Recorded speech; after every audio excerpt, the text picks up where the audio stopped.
Okay, this is my audience. There's a dog. We're at home. Hello, my name is Rebecca Spears, and I'm in the Master of Science Native American Leadership Program at Southeastern Oklahoma State University. This assignment is to fulfill my week 6 in the effective presentations class that I'm currently in. So thank you all for coming today.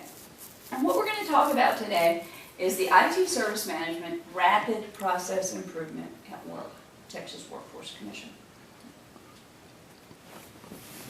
Now, the problem statement is there are inconsistencies which create confusion, and there's an inability to track, report, and measure all requests.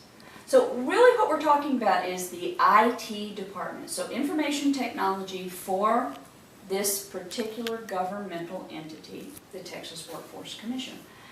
Customers have a myriad, multiple ways of contacting the IT department to request services.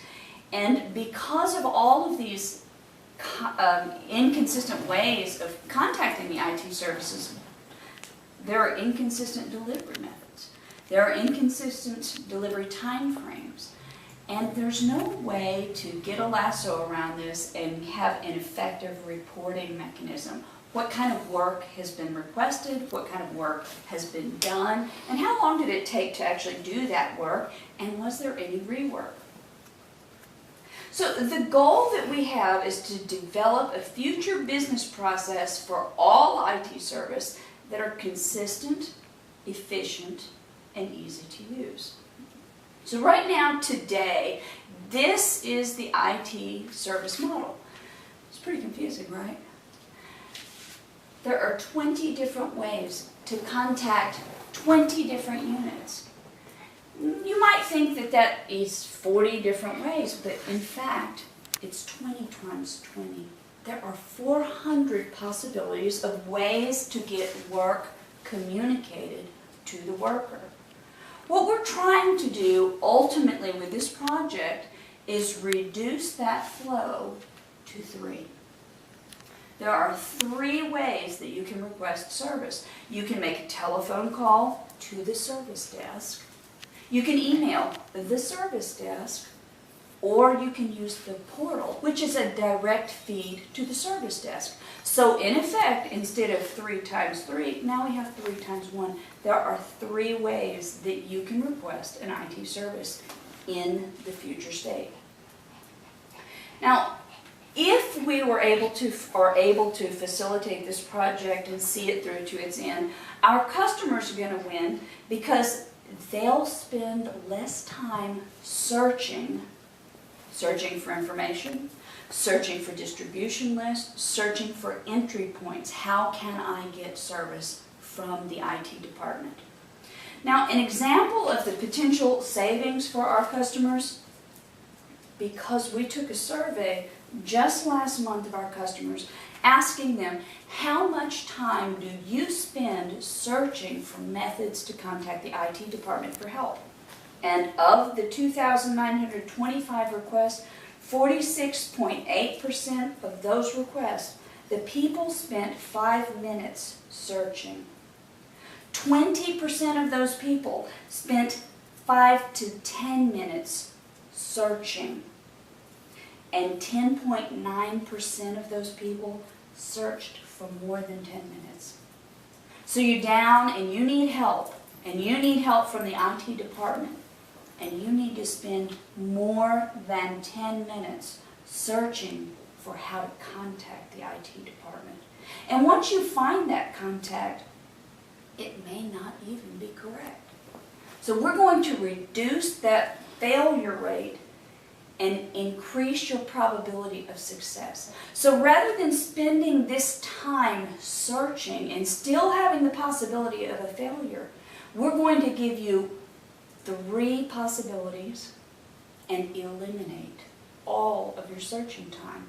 And if we, just looking at last month's business, took all of the time spent searching, broken down by percentage, we're going to save the agency 183 hours per month.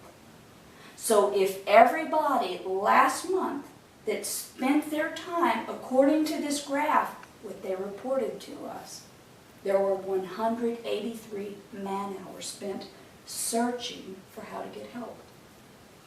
So part of the IT win, if we are able to implement this project, is we'll immediately gain 4.83 FTEs.